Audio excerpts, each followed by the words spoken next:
सुंदर है मेरी छोटी वाली बहू, कहीं किसी की नजर ना लगे। माँ जी, लगेगी भी कैसे, मैंने तो शादी के वक्त ही साक्षी को काला टीका जो लगा दिया था। बहू अब क्या बाहर ही खड़ी रहेगी या अंदर भी आएगी? स्वागत है तेरा तेरे इस 12 लोगों की ससुराल में। अपनी दादी सास निर्मला की बातें सुन साक्षी के कान एकदम खड़े हो जाते हैं, जिसके बाद साक्षी जैसे ही अंदर आती है तो अब उसकी आंखें भी बड़ी हो जाती हैं। हे भगवान, ये मेरी किसके घर में शादी हुई है? या चिड़ियाघर में? 1 2 3 4 5 6, अरे बाप रे बाप, पूरे 12 लोग हैं। साक्षी 12 लोग से भरे अपने ससुराल को देखकर मन ही मन परेशान होने लगती है, जिसके बाद साक्षी हॉल में जाकर बैठ जाती है। साक्षी के इस 12 लोग के ससुराल में सिर्फ एक ही पंखा लगा था, जिसके चलते साक्षी को बहुत गर्मी लगती है। एक तो ये गर्मी, ऊपर से भारी लहंगा, मेरी तो जान ही निकली जा रही है। क्या करूं? इस पूरे घर में तो बस एक यही पंखा है, ना जाने इतनी गर्मी में इस एक पंखे में कैसे गुजारा होगा। थोड़ी देर में ही रात हो जाती है, जिसके बाद साक्षी की नंद आरती साक्षी को घर के कोने में रख के एक खाट के पास ले जाती है और उसे वहां बिठा देती है। तुमने मुझे इस खाट पर क्यों बिठा दिया है? भाभी, अब से आप और भैया इसी खाट पर सोना, हम सब लोग जमीन पर सो जाएंगे। एक ही कमरे में क्यों? क्या कोई दूसरा कमरा नहीं है? भाभी, हम सब लोग तो इस एक कमरे में रहते हैं, एक और छोटा सा कमरा है तो उसमें हमने रसोई बना ली। इसी खबर को सुनने की कमी रह गई थी। वाह रे वाह, मेरी किस्मत। साक्षी अपने पति जय के साथ उस खाट पर ही सो जाती है। घर में सिर्फ एक ही पंखा लगा होता है, जिसके चलते हर किसी को उसकी थोड़ी बहुत ही हवा मिलती है, लेकिन साक्षी को तो वो बहुत थोड़ी हवा भी नसीब नहीं होती और गर्मी से साक्षी रात भर बेचैन होती रहती है। रात के 3 बज गए हैं, लेकिन अभी तक मुझे नींद नहीं आ रही है इस गर्मी में। साक्षी गर्मी में पूरी रात जागती रहती है। अगले दिन होते ही साक्षी उठकर जल्दी से नहा धोकर तैयार हो जाती है और अपनी पहली रसोई की रस्म में लग जाती है। सब्जी तो बन गई है, सब लोग रोटी और चावल कितने खाते हैं क्या आप मुझे बता दीजिए? तुम चावल ये पतीला भरकर बना दो, और रही रोटी तो हर कोई 3-4 रोटी खाता है, तो उसके हिसाब से तुम 50 रोटी बना लो। भगवान, 50 रोटियां? ये इस परिवार का खाना है या गांव भर का? मेरी तो 10 रोटी में ही जान निकल जाएगी। कहाँ मायके में मैं मुश्किल से 4-5 रोटी बनाती थी और कहाँ अब ये 50 रोटियां बनानी होंगी। साक्षी गर्मी से परेशान होकर धीरे धीरे रोटियां बनाना शुरू करती है। वहीं उस एक पंखे का भभका सीधा उस रसोई वाले कमरे में जाता है, जिसके चलते साक्षी थोड़ी देर में ही पसीने से लथपथ हो जाती है। मेरी हिम्मत मारी गई थी जो मैंने शादी के लिए हाँ बोला। साक्षी का ससुराल कहने को बड़ा था, लेकिन काफी गरीब था। साक्षी भी एक गरीब परिवार से ही थी, लेकिन उसके घर में एक छोटा सा कूलर और बहुत ही कम लोग थे, जिसके चलते उसे ज्यादा परिवार और गर्मी में रहने की आदत नहीं थी। लेकिन यहाँ साक्षी के उसके ससुराल में पहले दिन ही उसकी हालत खराब हो गई थी। बहू, तेरे हाथों में तो अन्नपूर्णा का स्वाद है। कितना अच्छा खाना बनाती है तू। आज के बाद तो सिर्फ मैं साक्षी बहू के हाथ का बना हुआ ही खाना खाऊंगा। और मैं भी भाभी, एक काम करो, अब आप मस्त बढ़िया सी कड़क चाय बना दो, मजा आ जाएगा पीकर। इतनी गर्मी में काम किया है, सोचा थोड़ी देर पंखे की हवा खाऊंगी, लेकिन इन लोगों को तो इतनी गर्मी में भी चाय पीनी है। साक्षी फिर एक बार और गर्मी से परेशान होकर सबके लिए चाय बनाती है।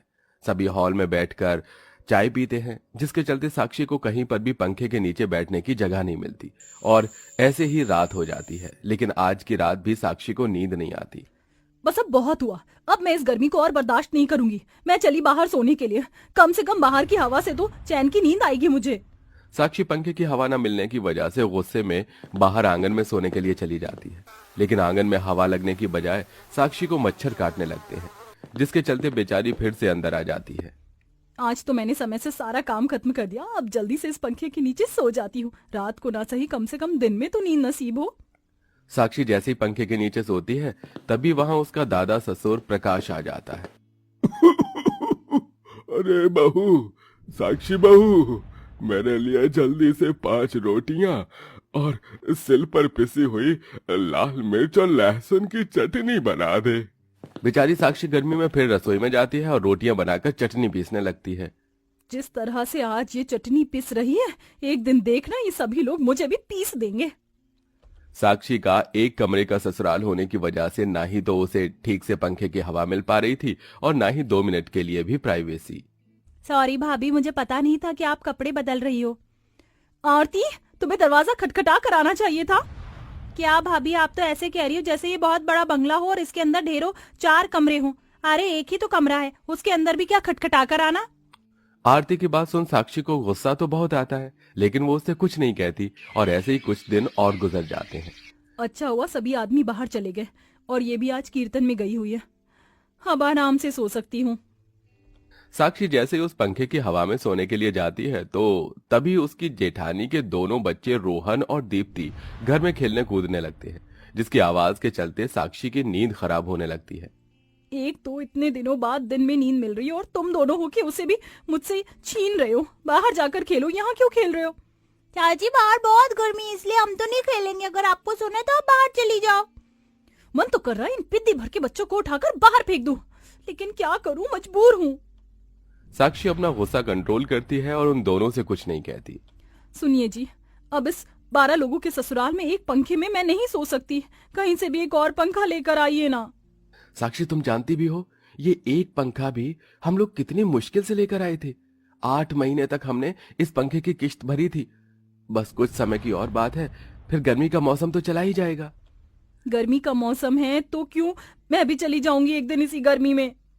गर्मी में दिन भर काम करना और ठीक से नींद न मिलने की वजह से अब साक्षी की तबीयत खराब होने लगी थी। वहीं गर्मी की वजह से साक्षी के हाथ पैरों पर गर्मी के दाने निकल आए थे।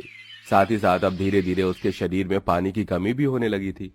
शरीर में बिल्कुल भी जान नहीं बची है, ना जाने क्यों चक्कर आ रहे, ऊपर से पसीना आता है। गर्मी के चलते मेरा बीपी बहुत ज्यादा लो हो गया है। अरे साक्षी बहू, तू यहाँ बैठी है, चल अब जल्दी से उठ और सबके लिए एक एक कप चाय बना दे। मेरी तबीयत मुझे कुछ ठीक नहीं लग रही है, आज चाय आप किसी और से बनवा लो।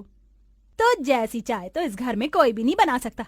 चल उठ जा, ये तबीयत खराब कुछ नहीं होता। अपनी सास की बात सुन साक्षी उठती है और गर्मी में जाकर सबके लिए चाय बनाती है। साक्षी चाय का ट्रे लेकर हॉल में आ ही रही होती है कि तभी अचानक साक्षी को चक्कर आ जाते हैं और वो वहीं बेहोश हो जाती है। अरे हे भगवान, साक्षी को क्या हो गया? साक्षी, साक्षी उठो, तुम ठीक तो हो ना? अरे आप सब लोग भाभी को संभालिए, मैं जल्दी से डॉक्टर को लेकर आता हूँ। विजय भागता हुआ डॉक्टर के पास जाता है और उसे बुलाकर लाता है। डॉक्टर साक्षी का चेकअप करता है।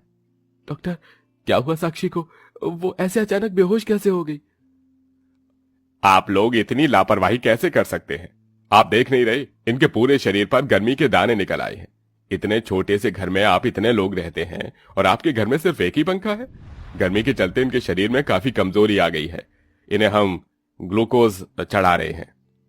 डॉक्टर की बात सुन सभी लोग साक्षी के लिए परेशान हो जाते हैं। साक्षी 1 हफ्ते तक अस्पताल में एडमिट रहती है, जहां उसे 4 से 5 बोतल ग्लूकोज की बोतल चढ़ती हैं।